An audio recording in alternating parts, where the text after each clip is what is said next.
এই মুহূর্তে বাংলাদেশে জীবিতদের মধ্যে সবচাইতে জনপ্রিয় এন্টিটি ডক্টর মিজানুর রহমান আজহারী।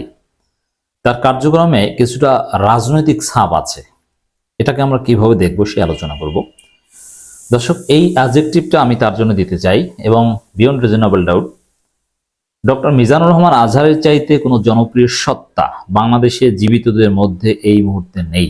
কোনো রাজনীতিবিদ, কোনো ব্যক্তি, এমন কেউ নেই যে মিজানুর রহমান আজহারের চাইতে বেশি আকর্ষণ তার প্রতি রয়েছে। সোশ্যাল মিডিয়ায় বলি আর বাস্তবে বলি, সবচাইতে জনপ্রিয় বা আকর্ষণীয় বস্তু, ব্যক্তি, এন্টিটি, আপনি যেভাবেই সম্বোধন করেন না কেন, মিজানুর রহমান আজহারী। আল্লাহ তাকে এই নিয়ামত দিয়েছেন, তবে তিনি এটা কাজে লাগাচ্ছেন কিনা, তিনি পপুলিস্ট হয়ে উঠছেন কিনা, না হক কথা বলছেন যেটা একটা অংশের বিরুদ্ধে যাবে, নিজেকে একেবারে কথিত নিরপেক্ষ নন পলিটিক্যাল, একসময় তিনি নিজেও কিছুটা চেষ্টা করেছেন এভাবে উপস্থাপন করতে, সেভাবে আছেন, না হকের পক্ষে বাতিলের বিরুদ্ধে কথা বলছেন। দর্শক, দেশের মানুষ ভারতের আধিপত্যবাদ রুখে দিবে, ওয়াজ মাহফিলে মিজানুর রহমান আজহারী এই কথা বলেছেন। এটাকে আমি অত্যন্ত তাৎপর্যপূর্ণ বলতে চাই। বাংলাদেশের সবচাইতে জনপ্রিয় এন্টিটি ভারতের আধিপত্যবাদের বিরুদ্ধে ওয়াজ মাহফিলে কথা বলেছেন। এটা তার কার্যক্রম বা ওয়াজ মাহফিলে একটা রাজনৈতিক ছাপ। ইটস ভেরি নেসেসারি, এটা দরকার। আমরা শুধু মাটির নিচের কথা বলে মাটির উপরের কথা বলা যাবে না, এই ওয়াজ চাই না। ওয়াজ হতে হবে জনকল্যাণমূলক, ওয়াজ হতে হবে কোরআন সুন্নাহর প্রকৃত রিফ্লেকশন, ওয়াজ হতে হবে অন্যায়ের বিরুদ্ধে। শুধু নরম নরম কথা বললাম আর জিলাপি খেলাম, এটা হবে না। তো মিজানুর রহমান আজহারী ভারতের আধিপত্যবাদের বিরুদ্ধে এইভাবে এত জনপ্রিয় হয়ে যে কথা বললেন, অর্থাৎ ভারতের ব্ল্যাক লিস্টে তিনি অলরেডি পড়ে গিয়েছেন। এমনকি ভারত সরকার তাকে ভিসা দেয় কিনা সেটাও সন্দেহ। ভারতেও তো তিনি দাওয়াত পান বা পাবেন ওয়াজ মাহফিল করতে, কিন্তু না, তিনি কিন্তু ভারতের আধিপত্যবাদের বিরুদ্ধে বললেন, জনতার সুরে কথা বললেন। এই মুহূর্তে বাংলাদেশের রাজনীতি অন্যতম অনুষঙ্গ ভারতের আধিপত্যবাদের বিরুদ্ধে কথা বলতে হবে। মিজানুর রহমান আজহারী সেটা বলেছেন, আমরা অ্যাপ্রিসিয়েট করি এবং আরো ঐক্যের ডাক দিয়েছেন।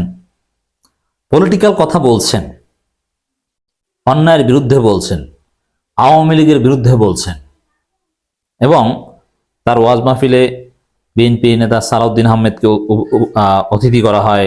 ডক্টর শফিকুল ইসলাম মাসুদ অন্য এলাকার লোক হওয়া সত্ত্বেও তাকে সেখানে ডাকা হয়। জামাত নেতারা থাকেন, বিএনপি নেতারা থাকেন, একসময় আওয়ামী লীগ নেতারা থাকতো।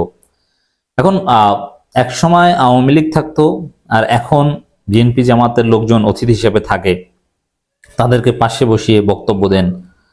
এটা জাস্ট আয়োজকদের বিষয়, সেটা না, তার যে কথাবার্তা, এটা থেকে বোঝা যায় যে মিজানুর রহমান আজহারী আওয়ামী ফেসিবাদের বিরুদ্ধে, ভারতের দালালদের বিরুদ্ধে তিনি সোচ্চার আছেন এবং ছোট ছোট ফেসবুক লেখা দেন মাঝে মাঝে।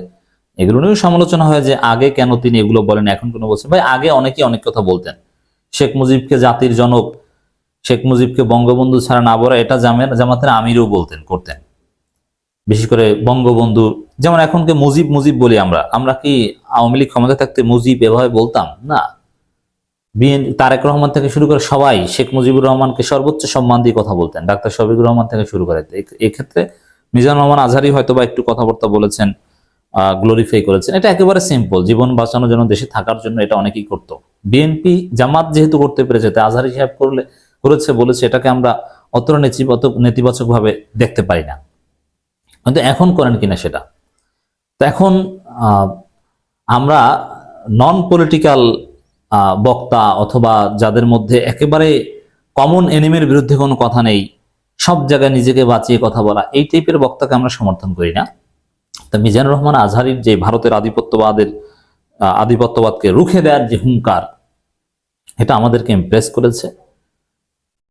এই রাজনৈতিক আবহ তার কার্যক্রমের মধ্যে, বক্তব্যের মধ্যে মিনিমাম থাকতে হবে, এটা আমাদের প্রত্যাশা ছিল। এমনকি তিনি যদি নির্বাচন করেন সেটা আরো ভালো হবে। মানে নন পলিটিক্যাল ক্যারেক্টার থেকে বের হয়ে আসতে হবে। নন পলিটিক্যাল ক্যারেক্টার স্বার্থবাদী ক্যারেক্টার। আপনাকে একটা গোষ্ঠীর বিরুদ্ধে বলতে হবে, নাহলে কাজ হবে না। দর্শক, এটা একটা বিষয়, এটাকে আমরা অ্যাপ্রিসিয়েট করছি।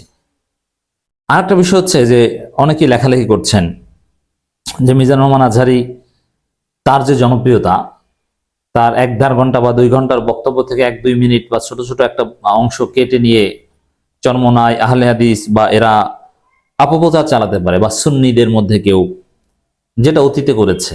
আজহারী বলেছেন একটা, তার বক্তব্য মিস ইন্টারপ্রেট করে তার বিরুদ্ধে প্রপাগান্ডা চালিয়েছেন। যদি আজহারী ভুলের ঊর্ধ্বে নয়, ভুল তার হতে পারে এবং ভুল তিনি করেছেনও, কিন্তু বেশিরভাগ ক্ষেত্রে আজহারী সাহেব জুলুমের শিকার হয়েছেন, তার বক্তব্য মিস ইন্টারপ্রেট করা হয়েছিল। এখন আবার সেটা ঘটবে কিনা, অনেকে বলছেন যে ভাই এই কাজ করেন না, এই যে শুরু হবে, বক্তব্য দিয়েছেন শুরু হবে, আজহারের বিরুদ্ধে ফতোয়াবাজি শুরু হবে। দেখেন না, এটা আগের মতো হবে না। হ্যাঁ, ভুল করলে তো আমরাই বলবো, অথবা ভুল করলে বা ইখতিলাফি বিষয়ে বিরোধিতার মুখোমুখি তিনি হতে পারেন, এটা সিম্পল, এটা সৌন্দর্য। কিন্তু জুলুমের শিকার হওয়া, তার বিরুদ্ধে প্রপাগান্ডা চালানো, মানে এই হাফিজুর রহমান সিদ্দিকী, হাবিবুর রহমান মেজবা বা এই গংটা আহলে হাদিসের একটা অংশ যেটা আগে করেছিল, একেবারে উদ্ভট বিষয় নিয়ে, প্রজেক্টর বা নানান কাহিনী নিয়ে, পর্দা নিয়ে তিনি বলেছেন একটা, উল্টাপাল্টা ব্যাখ্যা টাকা দিয়ে তাকে একেবারে নবী বিদ্বেষী, জামাতি, রাজাকার, কত কিছু বানিয়ে দেওয়া হয়েছিল। এটা বাংলাদেশে এখন আর ঘটবে না, এটা আপনারা নিশ্চিত থাকেন। যৌক্তিক বিরোধীদের মুখোমুখি হবেন বা ইখতিলাফি বিরোধীদের মুখোমুখি হবেন। যেমন সম্মিলিত দোয়া মোনাজাত, এটা বেদাত না জায়েজ বা সুন্নত, এটা নিয়ে একটা বড় বিতর্ক আছে আহলে হাদিসেরও মধ্যেও, এটা নিয়ে অনেক গ্রুপিং আছে। এটা নিয়ে কেউ প্রশ্ন তুলছে, এটা তারা যেটা বিশ্বাস করে এটা তো আজহারের বিরুদ্ধে অপবাদ না। যেমন অনেকের মতে এটা বেদাত, ঠিক আছে, সেটা করেছে বলেছে, এটা তো অন্যায় না, কিন্তু আমরা এটাকে জায়েজ মনে করি, সুন্নত মনে করি। আমরা আহলে হাদিসের বেশিরভাগই সম্মিলিত দোয়া এভাবে বড় কোনো প্রোগ্রাম শেষে এটাকে জায়েজ মনে করেন, সমস্যা নেই। তো দর্শক, এরকম যৌক্তিক দুই একটা কথা, বা এই সালাম দিতে গিয়ে আসসালামু আলাইকুম রহমতুল্লাহি তাআলা ওয়া বারাকাতুহু, এই তাআলা শব্দটা কোথায় পেয়েছেন? এটা তো হাদিসে নাই, এটা নিয়ে কেউ প্রশ্ন তুলছেন। এইসব যৌক্তিক কথা বলতে পারে, সমস্যা নেই, কিন্তু জুলুমের শিকার আজহারী সাহেব শীঘ্র হবেন না। কেন হবেন না? আজহারী আকীদার সমস্যা, তার আকীদা মওদুদি আকীদা, খারিজি আকীদা, অমুক তমুক নানান কথাবার্তা, এটা এখন আর বলবে না। কেন বলবে না জানেন? কারণ এখন হাসিনা ক্ষমতায় নেই। যারা জুলুম করে, সরকারের সুযোগ নিয়ে বা সরকারের পৃষ্ঠপোষকতায় জুলুম করতে পেরেছে, এখন যেহেতু তাদের সেই প্রিয় হাসিনা নেই, এখন আর জুলুম করতে পারবে না। এটা ব্যাখ্যা এরকম, আমি কথা অনেক আগে থেকে বলে আসছি যে জামাত ইসলামের আকীদার সমস্যা, আকীদা শুদ্ধ করো, এটা করতে হবে, সেটা করতে হবে। জামাতের লোকজনও জবাব দেওয়ার জন্য লাইব্রেরি ওয়ার্ক করতো, বই পুস্তক নিয়ে ঘাটতো। আমি বলতাম যে এগুলো দরকার নেই। জামাত যদি ক্ষমতায় আসতে পারে, সামাজিকভাবে প্রভাবশালী হতে পারে, প্রভাব প্রতিপত্তি, আপনার যদি টাকা পয়সা থাকে, আপনার আকীদা এমনিতেই শুদ্ধ হয়ে যাবে, আপনার বিরুদ্ধে কেউ কিছু বলবে না। আওয়ামী লীগ যতদিন ক্ষমতা ছিল, আওয়ামী লীগের আকীদা নিয়ে কোনো সমস্যা ছিল না।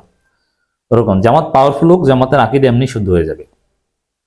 তো এখন যেহেতু জামাত মোটামুটি পাওয়ারফুল, সমাজে প্রভাবশালী, আর মিজানুর রহমান আজহারীর সুদিন, অতএব এখন মিজানুর রহমান আজহারীর আকীদায় সমস্যা হবে না, তার আকীদা এখন শুদ্ধ। ওই রকম বিরোধিতার মুখোমুখি হবেন না। আহলে হাদিস, চরমনাই, এরা ওই সুযোগ পাবে না, সুযোগ নেবে না।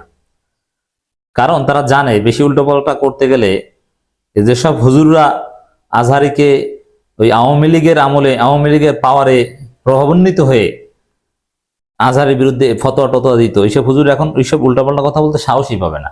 কারণ তারা মনে করবে যে আজহারের যে জনপ্রিয়তা, তার বিরুদ্ধে উল্টাপাল্টা ফতোয়া দিলাম, সত্য ফতোয়া দিক, উল্টাপাল্টা ফতোয়া দিলাম, আওয়ামী লীগ আমলেই স্টেজের পিছন থেকে জয় বাংলা স্লোগান দিয়ে আমাকে চেতানো হয়েছে, এখন তো আমাকে এসে কিনে কলার ধরে কে। কারণ এটা আজহারীর অনেক জেনজি সমর্থক আছে, অতএব ভয়ও অনেকে বলবে না, এটা ঘটবে না, এটা একটা বিষয়। তবে হ্যাঁ, আজহারী ভুল করলে আমরা বলবো।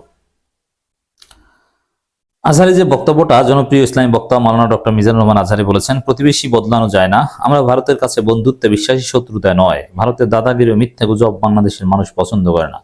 যদি গৌর গোবিন্দ রূপ নেয়, তাহলে বাংলাদেশের মানুষ হয়তো শাহজালালের ভূমিকা অবতীর্ণ হয়ে ভারতের আধিপত্যবাদ রুখে দেবে। তার যে এই যে বক্তব্য কক্সবাজারে সেই ওয়াজে, এটা অত্যন্ত তাৎপর্যপূর্ণ। জাতি তার কাছ থেকে এটা প্রত্যাশা করেছে এবং সচেতন মানুষের, দেশপ্রেমিক জনতার প্রত্যাশার পূরণ তিনি করতে পেরেছেন, জবাব দিয়েছেন।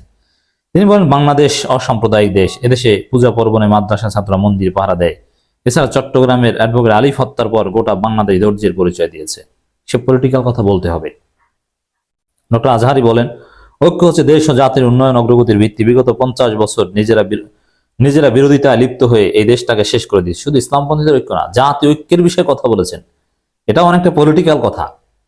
হুজুররা সাধারণত ওয়াজ মাহফিল এগুলো বলেন না, কিন্তু আজহারিকে বলতে হবে, যেহেতু আজহারি বাংলাদেশ সবচাইতে জনপ্রিয় সত্তা। এখন জুলাই আগস্টের ছাত্র জনতার অভ্যুত্থানের পর জাতি হিসেবে আমরা ঐক্যবদ্ধ না হলে শহীদদের রক্ত বৃথা যাবে। আমাদের প্রভু এক, আমরা এক উম্মাহ, আমরা এক উৎস থেকে এসেছি। সুতরাং ভিন্ন ভিন্ন বিভক্তি ও মতাদর্শে বিশ্বাসী হলেও দেশের স্বার্থে আমাদের এক থাকতে হবে। আমাদের আলেম সমাজ ঐক্যবদ্ধ থাকতে হবে। বাংলাদেশের বিরুদ্ধে অব্যাহত ষড়যন্ত্র জাতীয় ঐক্যের মাধ্যমে রুখে দিতে হবে। তিনি বলেন, অতীতের মতোই দেশের বিভক্তি ষড়যন্ত্র শুরু হয়েছে। দেশে অস্থিতিশীল পরিবেশ সৃষ্টির পায় তারা করছে ঘাপটি মেরে থাকা ফ্যাসিজমের প্রেতাত্মারা। তাদেরকে জাতীয় ঐক্যের মাধ্যমে রুখে দিতে হবে। একেবারে পলিটিক্যাল নেতার বক্তব্যের মতো লাগছে না? ধন্যবাদ, আমি এতে খুশি। বিএনপির স্থায়ী কমিটির সদস্য, তিনিও পলিটিক্যাল কথা বলেছেন। ডক্টর শফিকুল ইসলাম মাসুদ পলিটিক্যাল কথা বলেছেন। আল্লামা সাঈদীকে হত্যা করা হয়েছে কথাও কেউ কেউ বলেছেন। আর অনেকে বক্তব্য দিয়েছেন। কাজী ইব্রাহিম বা অন্যান্য যারা আছেন তারাও পলিটিক্যাল কথা বলছেন। এই হুজুরদেরকে কোন একটা নির্দিষ্ট দলের দালালই নয়, সামগ্রিকভাবে দেশের স্বার্থে পলিটিক্যাল কথা বলতে হবে। আর সবচেয়ে যারা জনপ্রিয় তাদের দায়বদ্ধতা অনেক বেশি।